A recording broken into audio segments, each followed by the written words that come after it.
Hi, and welcome to the R2RB Indie Artist Podcast. And today I have with me Chris Mitchell, aka BoneLocker. And Chris, thank you so much for joining me. How are you? Doing well. How are you? I'm good, thank you. Not bad for a Monday night. So I Yeah. always like to ask two questions to get us warmed up. And the first one is, if you were stranded on a deserted island, what three things would you want with you? That's a tough one. So probably an instrument of some sort.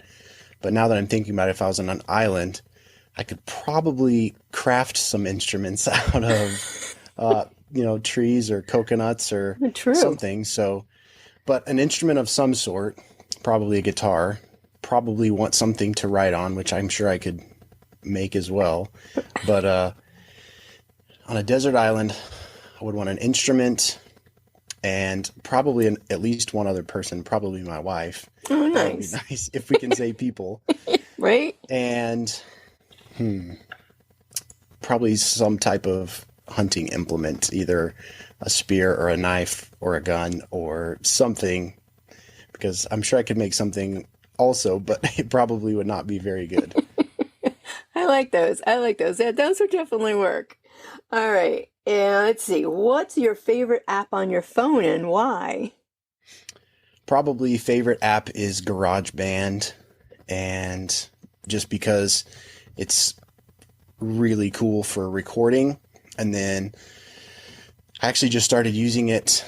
I've used it for years on my Mac, and when I went to school, we used that when I was in college for recording and sound and stuff.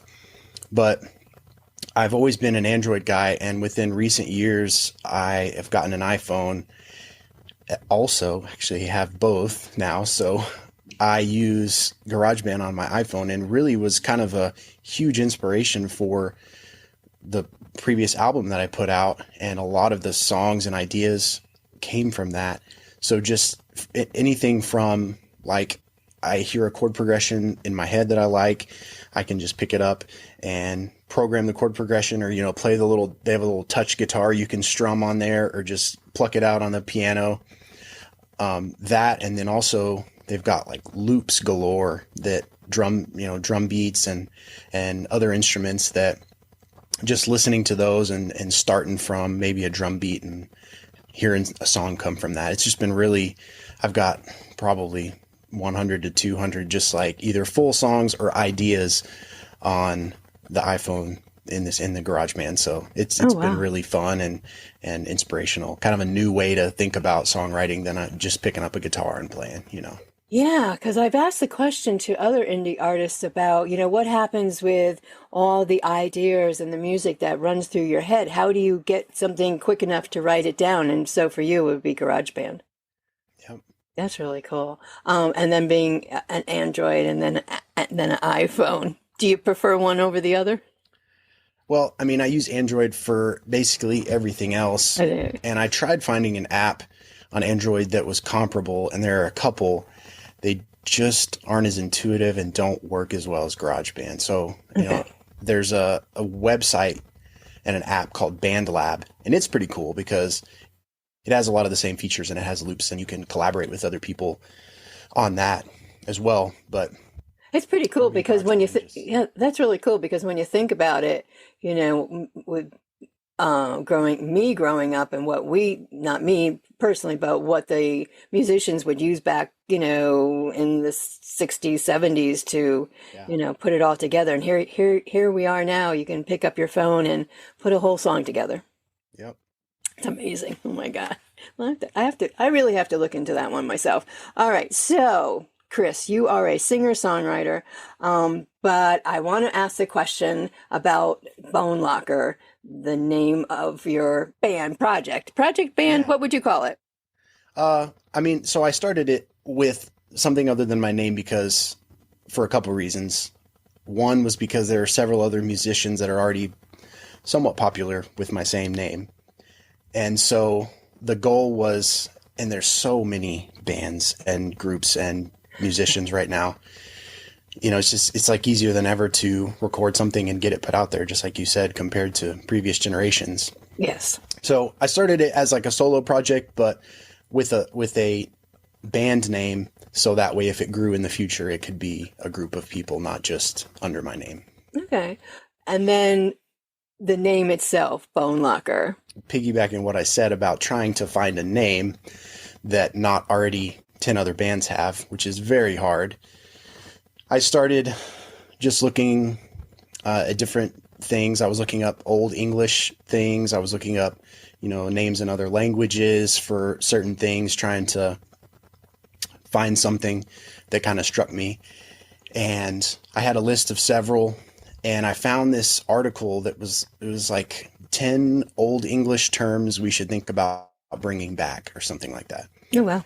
And there were several in there that I thought were kind of cool, but then there was one that was BoneLocker. And except in the old English, it was like BANLACKA, BoneLocker. It's, I guess how they would have said it. Right. So, but it was a term for the human body. So we are just like a locker full of bones. It's basically all it is, just holding our bones in. And I was like, that's kind of cool.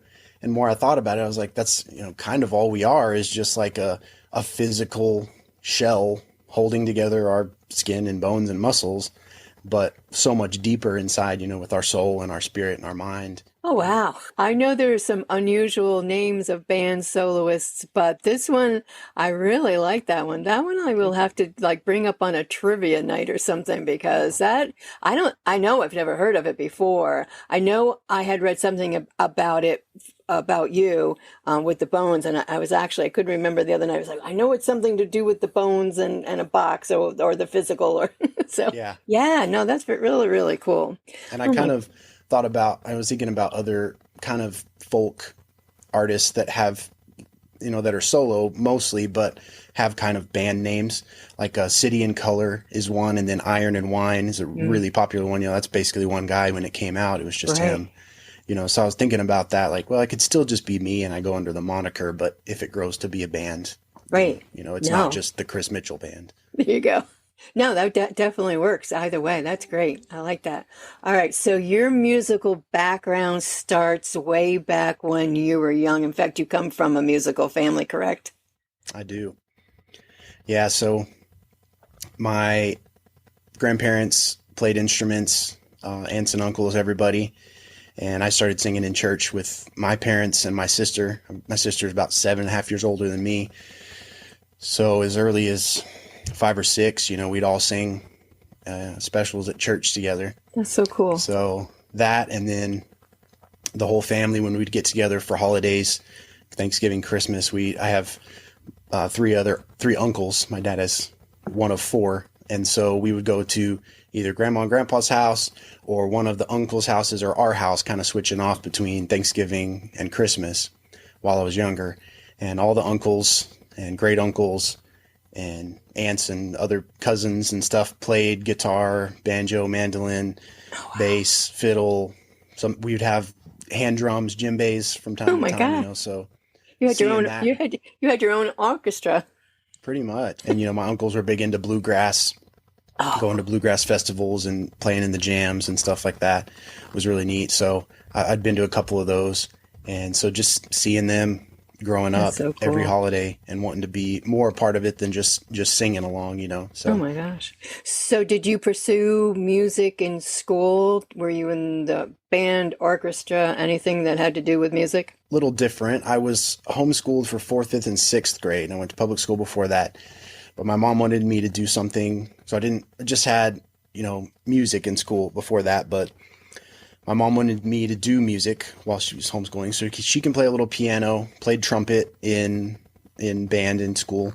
So they got me a trumpet and tried that, and I was like, not a big fan. The embouchure and trying to get my lips just right, it was too tough from the get-go.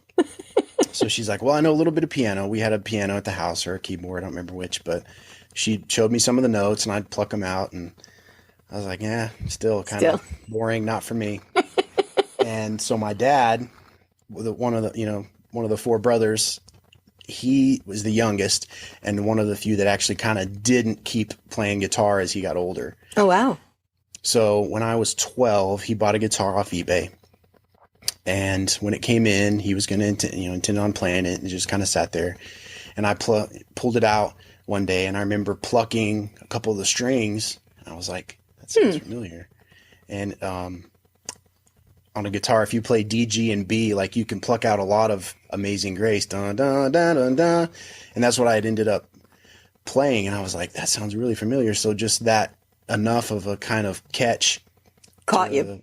Yeah. And I liked the way it sounded. I liked the way it felt holding it and, Right? feeling it resonating on your chest when you're playing guitar. It just really struck me. And so I got about a month of lessons from a guy that played at our church, and then went myself through the rest of the book that he had me start learning the notes.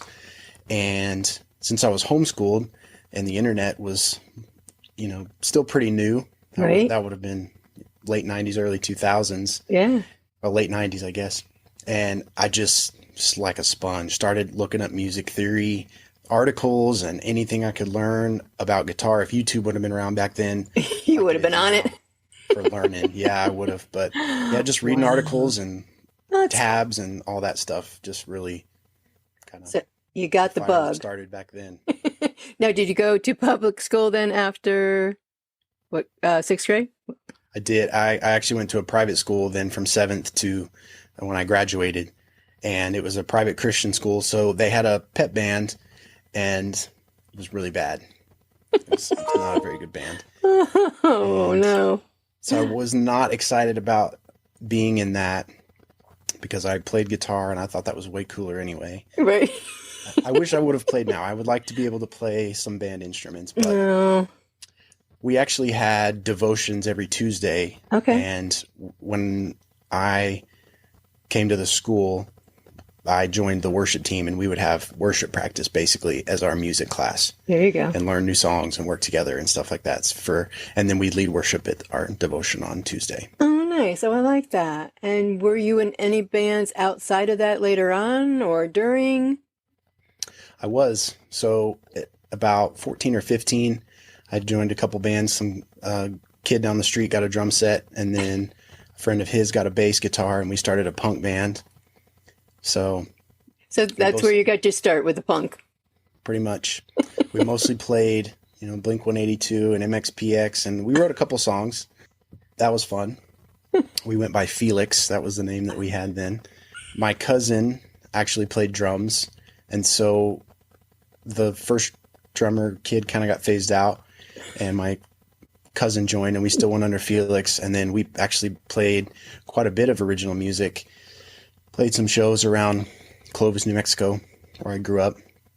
And then when I was about 15, we got a new pastor, and from California, and his son played guitar and drums and bass and stuff. And he'd actually recorded some stuff in California. Oh, wow. With a teacher that he had at school.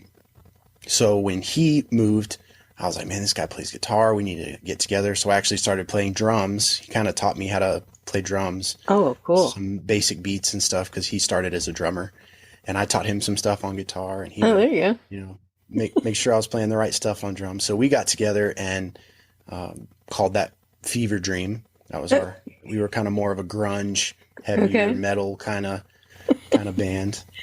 We actually recorded like 3 or 4 CDs. Oh, wow. Together. I got a little recorder for Christmas that year, and we bought some Radio Shack microphones, and we just kind of guerrilled it, and had our little studio in the garage of his parents' house, and there you go. I love it. I love how things get started, because it's the pathway to where you are now. The Christian music to punk to metal so that brings you to, maybe let's take it to the end of high school. Where did you go from there? So I graduated, and I had been leading worship at the youth group for our church since I was about 13. About a year after I started playing guitar, I started leading worship for the youth group, and then I started playing in big church a couple of years later.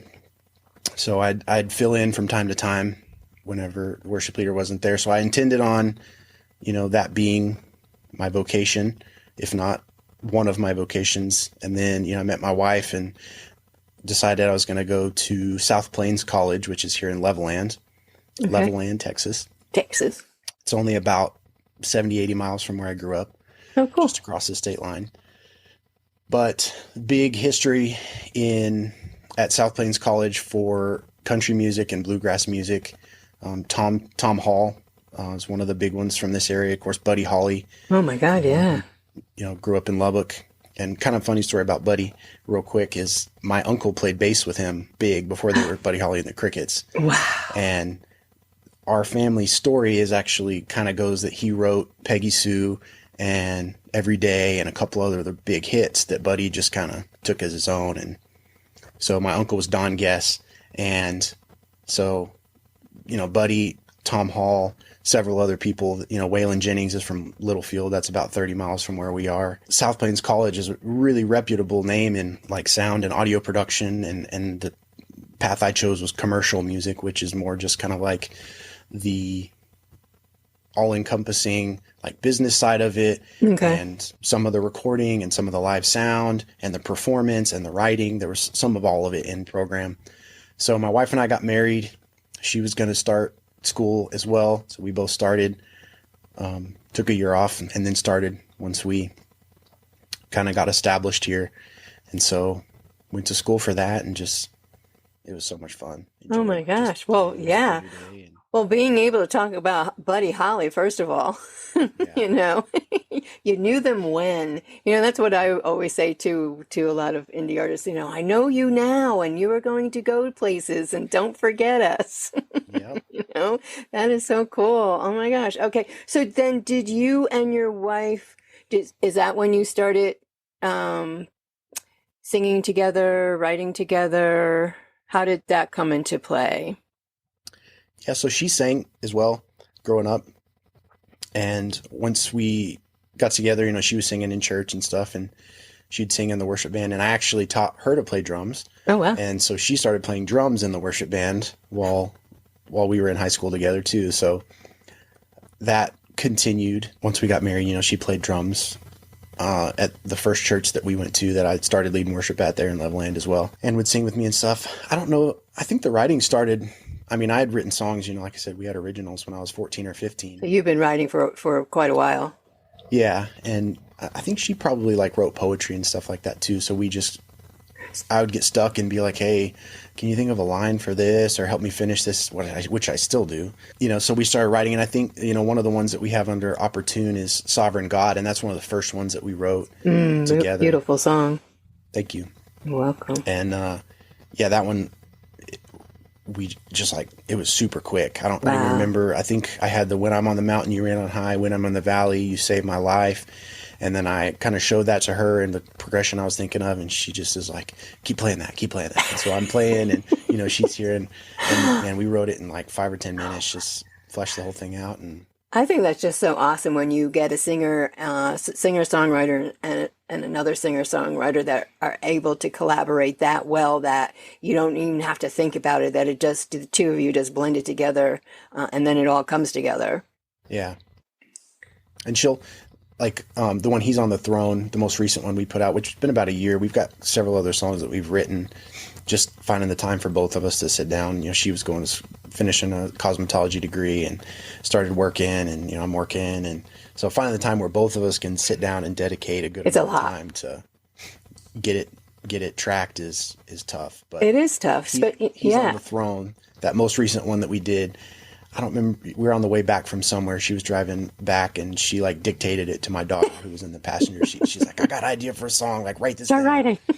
And then she came home and showed it to me, and I was like, "This is great." So I just sat at the piano and started, playing that, and that is amazing. One of the best that we've done together. So. Oh my God, yeah. So, what was the first?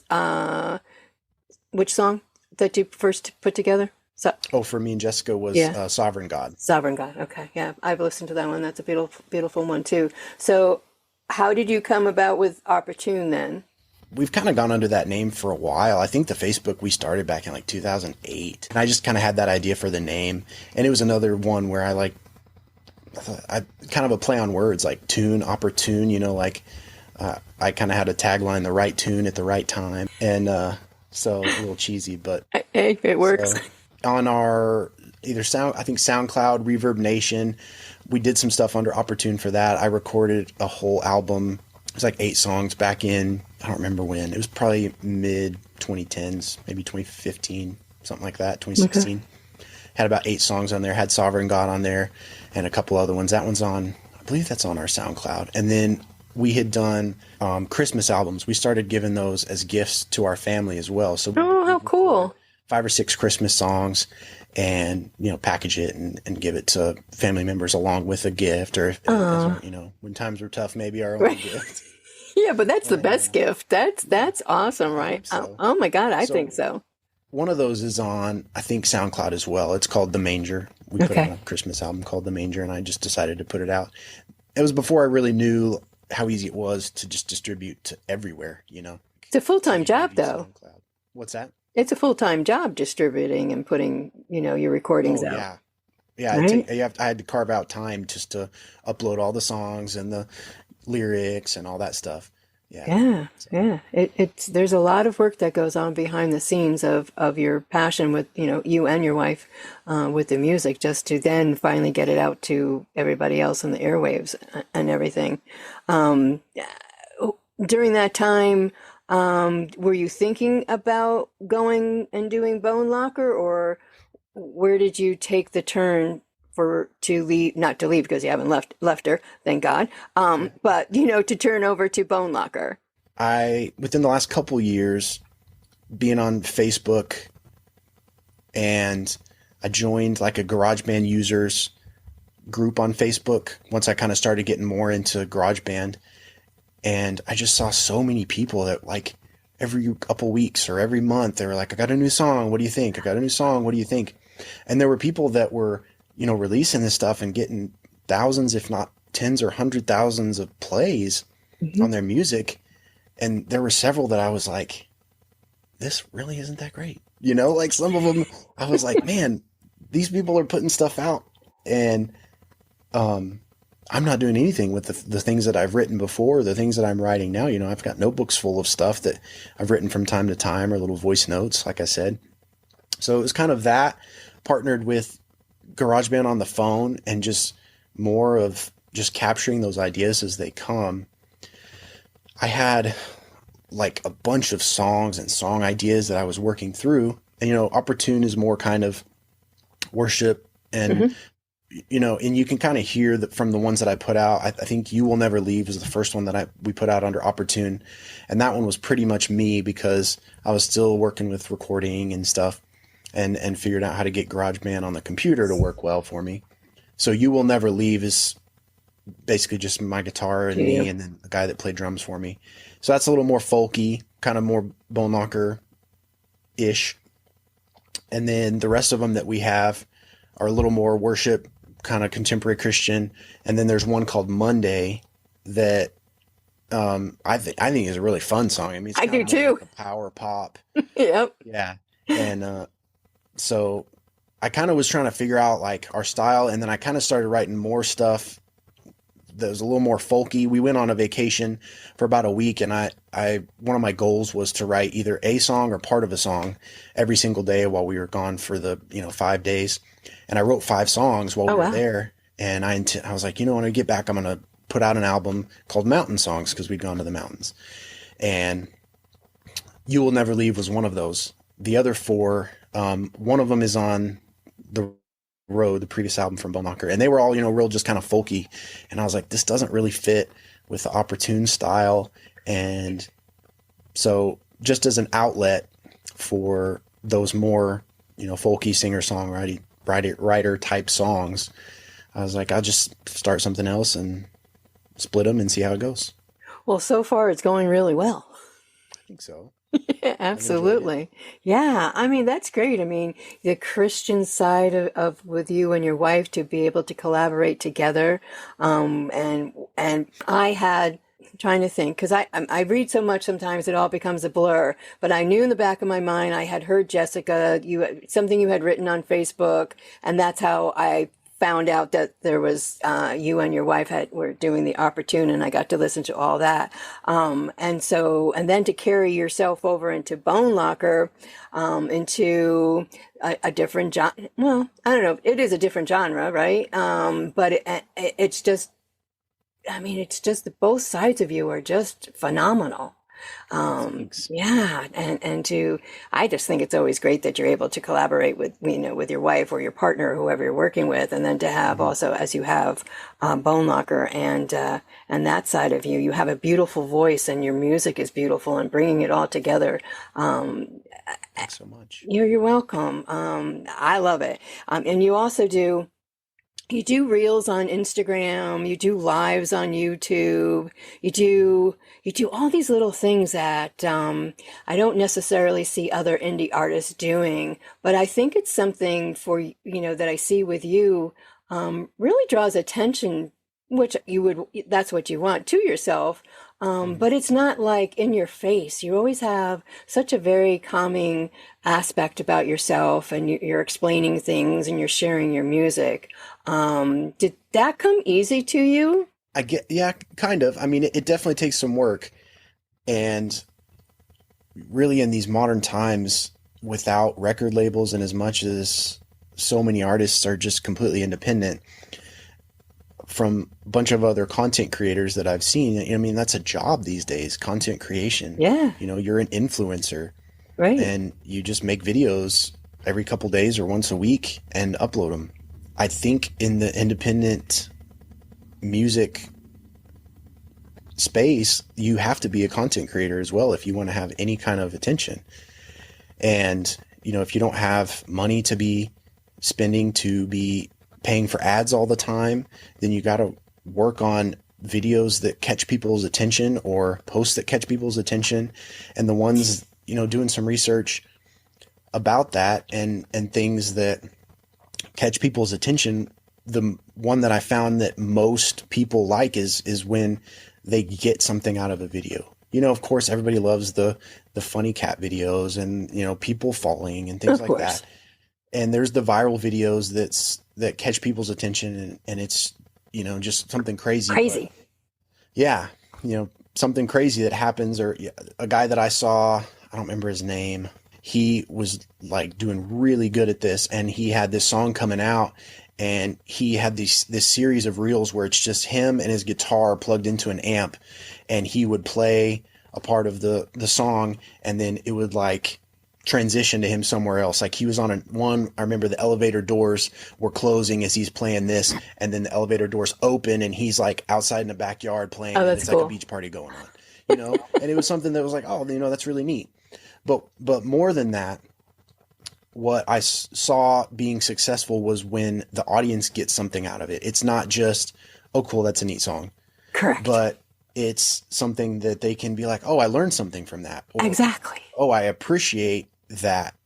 So I kind of, within the last couple months, I started doing some, music education or guitar education along with the the songs that I was doing. Every couple reels I'd have promoting a song or me singing a song. And then one that I did was when I played my guitar in what's called Nashville tuning. And that is on the first song, The Fires Within, from the new album. There's a guitar in there that's layered in that's in Nashville tuning. Oh my God. And Amazing. I got I think it's close to 300,000 views on that video on just Facebook. And it's like 15 or 20 on YouTube. And I got quite a few on TikTok, and I got maybe 10,000 on Instagram. So close to, 500,000 views collectively, which was pretty good for me. Absolutely. People get that in a day sometimes, but No. it was, Yeah, getting lots of comments and right. people like, I didn't know what this was. I never heard of this. And so that was kind of the turn point for me. Like, okay, I can do this. I can make a little bit educational, but then I also mentioned my song in there. Like, hey, this tuning is in my new song, The Fires Within. So I that love was kind of that. And I love it. I love that. And I'll tell you why. Because Facebook has been making everybody crazy. cool. And it's a discussion I've had before with others. And it's this follow for follow.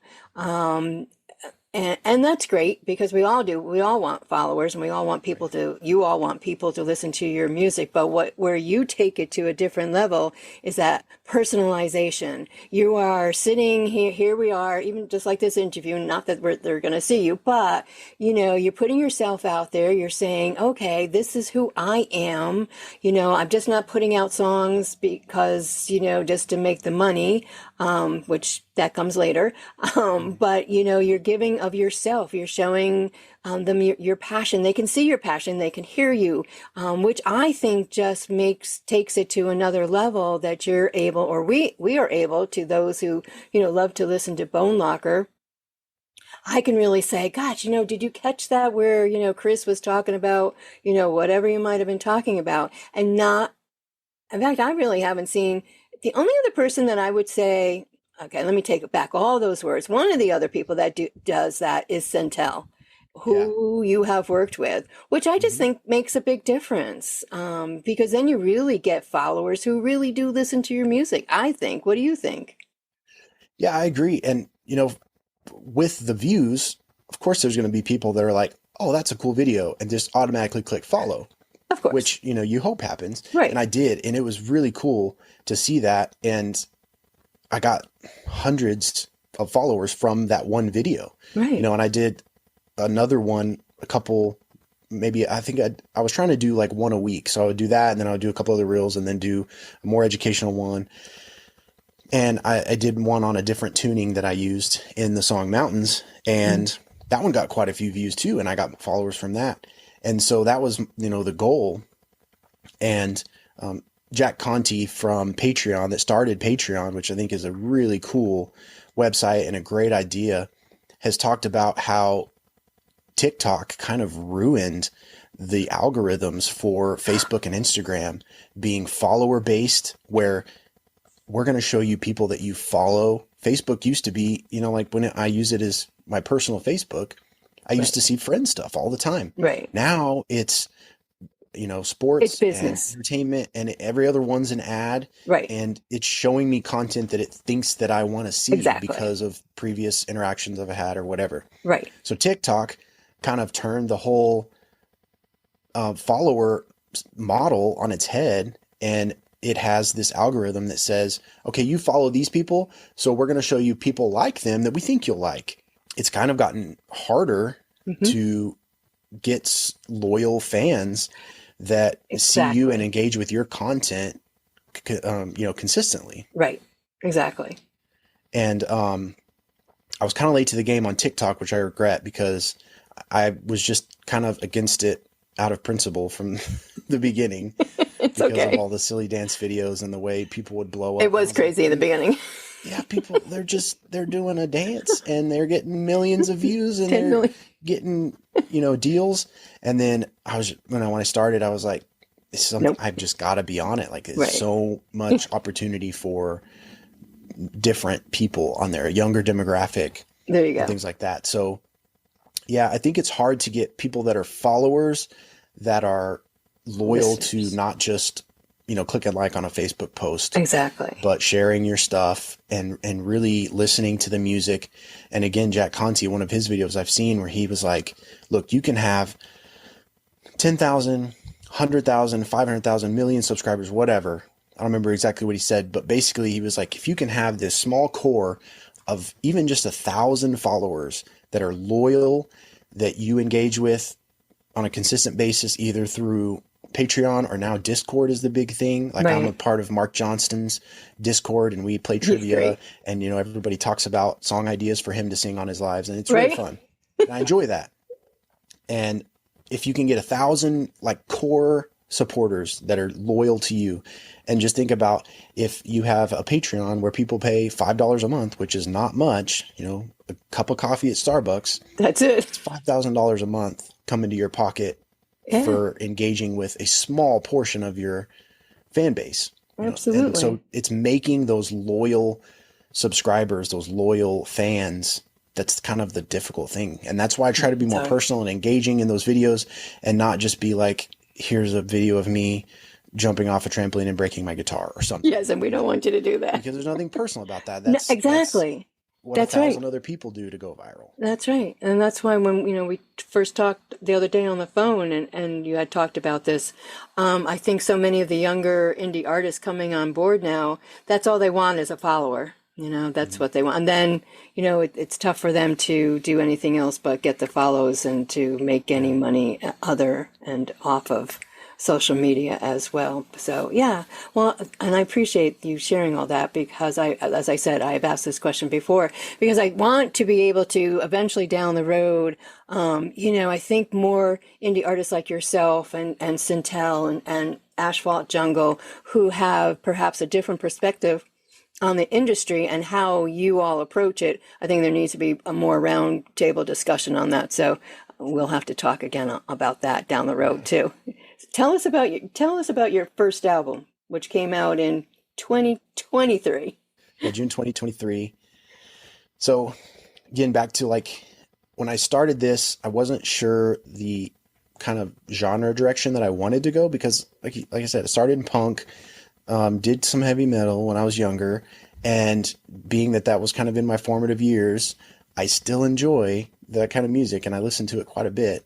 So I didn't know what this was going to be, and especially writing on the phone on GarageBand, a lot of it was kind of just more melodies and chord progressions and stuff that could kind of go anywhere. Right. And I actually had quite a few that were a little bit more on kind of like the electronic side, but I'm not comfortable with. I don't listen to a whole lot of that. Right. A lot of some of the heavier music I listen to has that in there, like maybe industrial, kind of like Nine Inch Nails type sound, just that heavier kind of distorted Right. electronic sound. But I didn't know that I could kind of faithfully write music in that genre. So what I've always known is just picking up a guitar and singing with it, writing a Right. song. So GarageBand kind of helped spur the process along and get these ideas, but then I kind of brought those over and finished them either at the guitar or piano or whatever.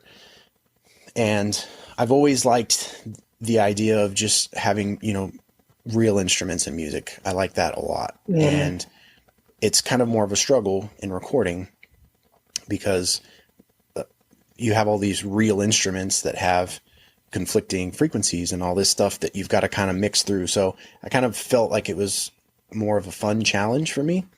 So I decided to go more for like the folk, and I love that too. Everything. Yeah. I listen to a lot of that, and it's pretty popular now. Yep. I think with like Noah Kahan and Right. Bon Iver's come back with Yeah. a new song that he just put out the other day. So I started writing songs kind of more in that vein, and had 10 or 15 that I was working on, and just was writing all the time. And I finally decided, like I got to kind of drill down and figure out what I want on this album. And the more songs I kept writing, they just kind of were more all about kind of like life and looking at the past and living in the past or looking to the future. And I wrote the song The Road. One day I was headed to take the kids to school. And as we were going, we drive east to go towards their school on the highway. The sun was just kind of peeking out Mm. through the Wow. clouds, like real thin, wispy Yep. clouds, and the sun was Yeah. rising as I'm taking them to school, and it was just peeking out. And so I had that first line, driving into the sunrise. I can't think of it right now. The sun, I'll have to look it up now because It'll bug me. you. But yeah, so like driving into the sun, I was like, oh, driving into the sunrise, the clouds let the sun peek through, like eyes looking through blinds. I shield mine at the sight of you. So, just kind of the trying to make it a picture of what I saw that time. So the sun's bright when it's Perfect. coming up and it's peeking through the clouds and it's bright. You put the sun visor down. And then I finished the first verse and I thought it'd be kind of cool to write it kind of about a whole day. So the sunrise is like the beginning of your life, Right. and you continue through life. And now you're in middle age, which is about where I'm at now. And the sun's at high noon and everything kind of seems all right. And it's kind of settled, maybe there's not a cloud in the sky. And then as the sun sets, you're driving into the sunset, and that line I thought was kind of true to life, both when you're on a road trip and then also whenever you are coming to the end of your your life, the driving into the sunset, the drive home always seems so long. Wow. And so once I wrote that song, I was like, that's going to be like the title track for this album. And kind of the theme of the whole album is, life, beginning, middle, end. And so like Good Old Days is a song reminiscing about the good old days and times that we had whenever we were kids. And I mentioned in the second verse playing gigs with Joey and Taylor. That was my cousin and the bass player that was in that band, Felix. And then the other one is playing drums with Fever Dream with Matt on the guitar. That was my friend that was in that. Oh my God. Talking about where we came from. And then, other songs like Your Last, where that's about a cousin of my wife's that, left us too early. And it was just a total surprise, and just like, Wow. love the people that you are around and that you love while you're here.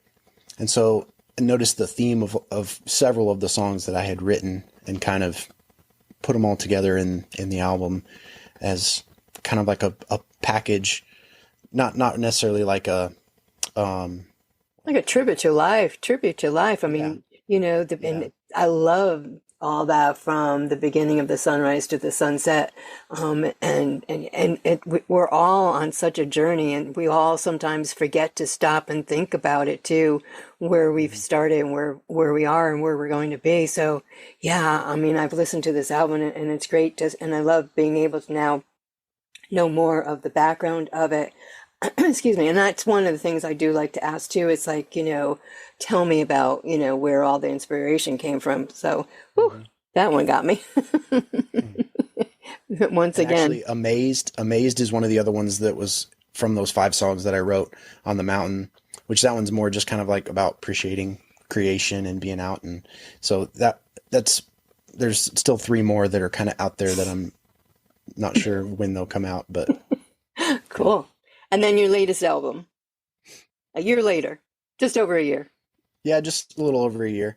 So with that, I have learned over the years as well that putting a time limit on things kind of helps. Putting a deadline, or else I'm just going to keep tweaking. Keep going. And I'm going to keep adding and be like, oh, banjo would sound cool here, or I could add this here. Or this, I've just finished this song. Now I've got to record it and put it on there. Right.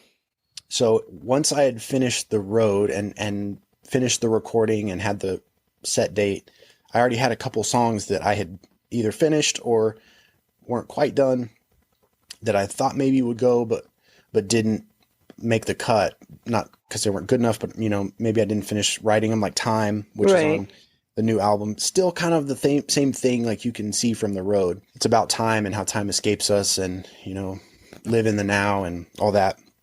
That was one I was working on at the time of the road and just wasn't quite finished. Wow. And so I finally was just like, here's the deadline, cut it off. These are the songs that are going to be on there, finish mixing those.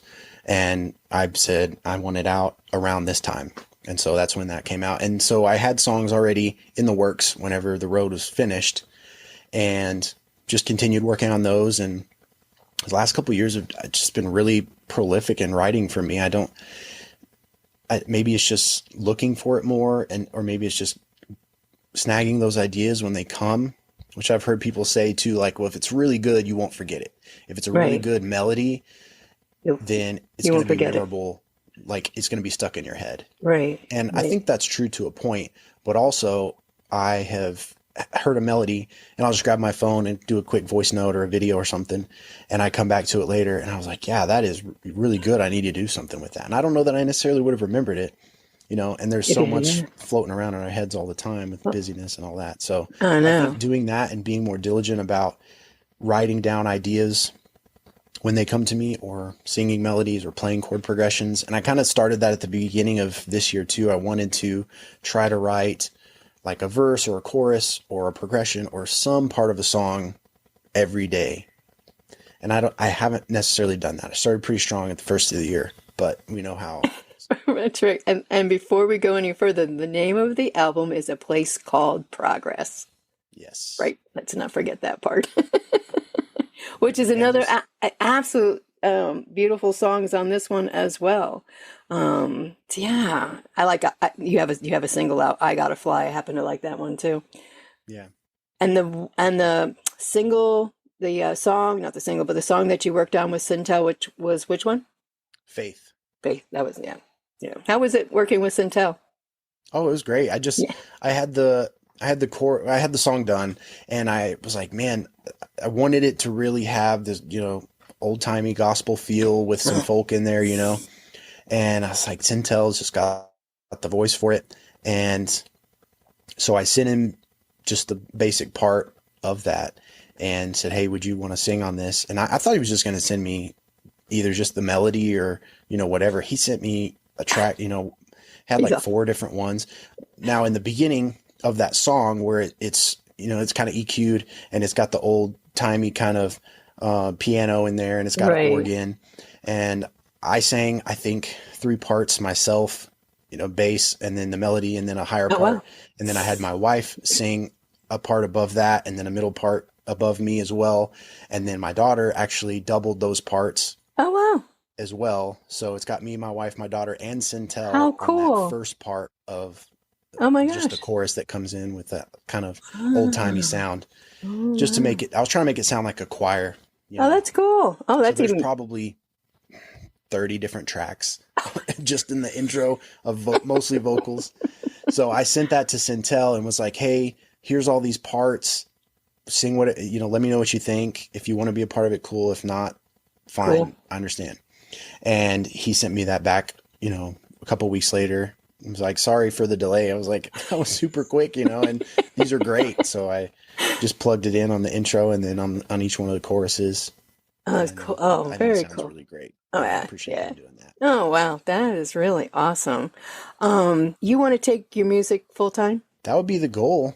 Yeah, for sure. Yeah. And, if, and in whatever aspect that is, if I was just a songwriter and nobody ever knew my name, that's fine. Okay. If I could write songs and people say, I like that song, I want to sing it, I'm like, go for it. Let's make a deal. Wow. And you can put your name on it. I just, cool. I want to inspire people. I want to write lyrics that have meaning and that people can connect with and feel, they have something in common with the person that's singing this or the person that wrote this. Right. So if that's what it is, and I can sit and write songs every single day by myself and co-write and make a living, you'll be a happy man. Super happy. And if that means that, or if I could just record and I can make enough money from Patreon and Facebook, TikTok, Instagram, the pennies that they give us, and Spotify and Amazon and everything else, have a big hit song or whatever. Yeah. Cool. That's great. Or, like when we talked earlier, I mentioned Oliver Anthony. If one of these videos that I do or something, one of my songs or videos just takes off and it goes, crazy, then there you go. Wants to do. There you go. Kind of hold on for the ride and hope that it lasts more than a year or so. I definitely think that you certainly are on your way and you definitely are doing all things the right way. That is for sure with your beautiful music. Let me ask you this question. What advice would you give a new indie artist these days, starting out in the business? I would say just be genuine. And that I think that that's something I try to do. Even if it doesn't get you instant popularity or, like that superstar status really quick. I think, Oliver Anthony, he's been himself. He was standing in the woods singing a song outside of his trailer in West Virginia or wherever he's from. WV Radio was the channel that put him out. But, he's one of the most genuine guys and I think has stayed that way. Yeah. And he's said, I don't want people paying, $50 or $100 for tickets to my concerts. I want real people that enjoy my music to be able to come. And I think that really conveys to a consumer, to a fan, whatever you want to call it, be that genuine person and be different. Don't just take on this mold of Taylor Swift or any of the others that throw 4 chords together and sing a simple melody over it. Yeah. That's going to be a hit whenever she puts it out. Exactly. And I listened to her most recent album, and I was like, these songs all kind of sound the same, and it's honestly kind of boring. Mm-hmm. She's a great singer, songwriter, and all that, and a personality as a star. Yeah. But be yourself, be genuine, and just work hard at it, and do the best that you can, and go from there. I like that. Absolutely. Oh my gosh. Is there anything else that you'd like to share that I haven't touched on? Like where everybody can find you? Facebook, Instagram. Facebook's BoneLocker, of course. Instagram, BoneLocker Music, all one word. And TikTok's BoneLocker Music. YouTube, BoneLocker Music. I've got a Patreon you can check out as well. I offer songwriting help for people that are either budding singers, songwriters, or just want to co-write or need some help getting unstuck. I've been doing it for quite a long time. I've got some tips and tricks that can help you.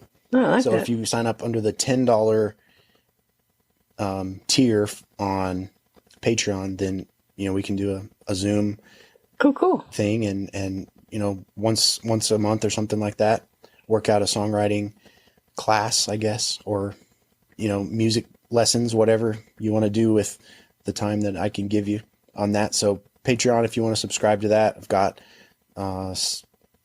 Spotify, Amazon, anywhere you listen to music, YouTube Music, all those, you just search BoneLocker, and I'm the only one on there. Yes, you are. I like that. Absolutely. So I know you just finished an album, but do you have another album in the works, or what's next? What can you share with us? Yeah. So again, with the finishing of this one, there were songs I was working on that just weren't quite finished or needed some polishing. So I've got 5 written for the next album, like completely done. Oh, wow. Not recorded. I'm trying to think of any of those. No, I haven't recorded much of any of those. And I've also decided to put out an album of story songs, which is something that I've enjoyed, with people, Bob Dylan, Willie Nelson, John Prine, just storytelling, James Taylor, any of those like singer-songwriters, especially from the 70s and 80s, that just tell a great story in their song. So I have 6 that I've written for like a little EP that I'm going to put out that is all going to be just stories. And it's kind of in 2 parts. The first 3 is songs about family members. And then the next 3 are songs that are stories that are true, but with some embellishments, either things that I have personally experienced or seen, or people that I know that have gone through something. Mm-hmm. And I'll give you a heads up. One of them is called He's Still at War. And I'm going to it's almost done being recorded. And I'm going to put it out as a single on Veterans Day this coming November. Oh, how cool. Oh, congratulations. It's going to come out in November. And it's about, a guy that goes to war. I kind of had in my mind, like, Vietnam vets when they came back from the war to so much hate, like totally different than it is now, where I think by and large, most people appreciate the military and their service, which I absolutely do. I've got lots of friends that were in the military. Clovis, where I grew up, Air Force town. And, we had lots of military friends there. Love and appreciate them for what they do. And so this song follows a guy coming back from war, and it kind of alludes to the fact that his wife has left him, comes back to an empty home, and doesn't know what he's living for anymore. War is kind of all he knew. And so the song is, even though, he's home, he's still at war, this war inside of himself. So I'm going to put that out on Veterans Day this year as kind of a tribute to that's awesome. That's great.